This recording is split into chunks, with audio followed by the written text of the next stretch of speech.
Hey guys, welcome back to my channel and Happy New Year! And for today's video, we're gonna be reviewing the most advanced digital watch in the whole world. It's the Samsung Galaxy Watch, alright.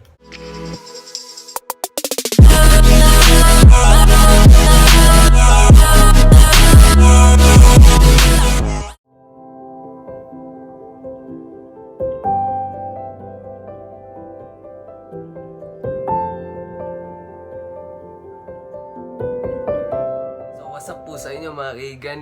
So, ito pa ang una kong video ng 2019 nakaabot na tayo ng 500 subscribers. Alright. Celebration ng isang hindi famous na YouTuber, alright. So, yun po maraming salamat po sa mga nagsusuporta ng channel ko. Halos 2 taon na po ako nag-YouTube, nag-vlog, nagre-review.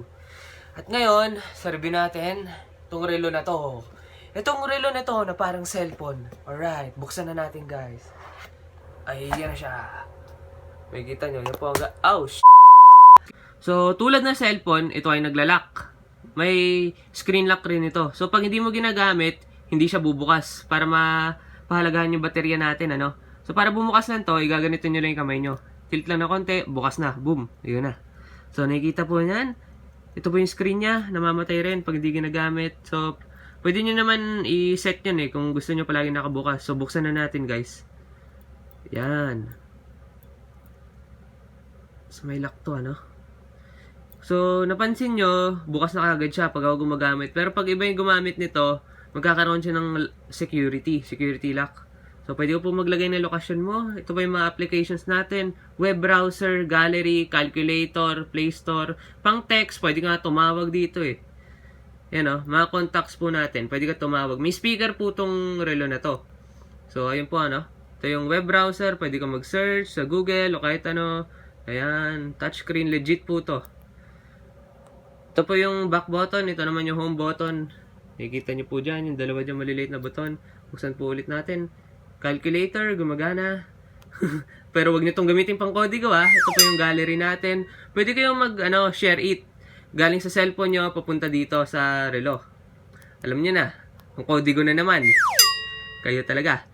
So, dito po malalaman yung basta yung status mo, kung ilan na yung nailakad mo, heart rate, pulse rate, add contacts, pwede, create reminder, alarm. Yun po ang maganda dito. So, talagang orasan siya na functional. Dahil may alarm. Alright, so, nare-rate yung stress level mo. Dahil connected ito sa kamay mo. At nangangalay na po ako. Ewan ko kung ba't dito mataas yung stress levels. So, pwede ka rin mag-play ng mga music. Pakinggan nyo to guys.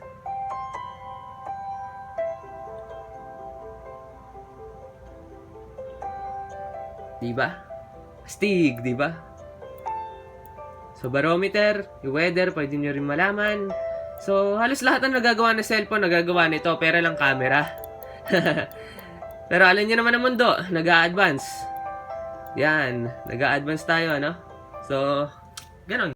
So, ayun po, yun na po yung mga special features habang suot nyo yung relo. Ngayon, habang hindi suot yung relo, o pag iba ang gumagamit, nakikita nyo naman, tulad na cellphone, ito ang sinasabi ko sa inyo, may security lock. Pwede kayong maglagay ng kahit yung PIN code, password, o patterns na ako lang makakaalam. Kung gusto nyo mag-iba na relo, dito na mismo, bibili na lang kayo ng mga skins. Tulad sa LOL, pwede kayo magbago ng mga, yung mga watch faces nyo, itsura mismo ng relo. Pwede nyo siya mag-iba. Tulad nito, pipiliin ko to, diba? Yan. Yan ang itsura ng relo natin ngayon. Umiba na, diba? Ayun. So, talaga makakatipid kayo nito, kaysa bibili pa kayo na isa pang relo. Ito, pwede nyo na baguhin. So, nasa labas na po, matibay rin ito. Matagal, matatag, mga 2 to 3 days yung baterya, madali lang siya i-charge, wireless yung charger niya. So, yun po At isa pa, pwede nyo i-connect yung cellphone nyo dito through the Galaxy Watch app. Pwede nyo siya ma-download dyan sa link. Link in the description below. So, yan na po, nasa loob ng box. Nandito na po ang charger, adapter, relo. So, there you have it. Wireless charging. Just put it in and it charges. Just like that. So, yun na po yung review natin, Nag-charge na dito yung relo ko. Mamaya, susuotin ko na to. Ito po pala yung Galaxy Watch app. Yan na po siya. So, dito po malalaman yung percentage ng battery. Kukonektin nyo lang sa Bluetooth. Kahit iba yung brand ng cellphone nyo tulad nito, iPhone, hindi po maarte ang relo na to. Sulit na sulit po talaga kayo. So guys, if you enjoyed this video, please like, comment, and subscribe. And I will see you in the next video. Happy New Year. Bye-bye guys.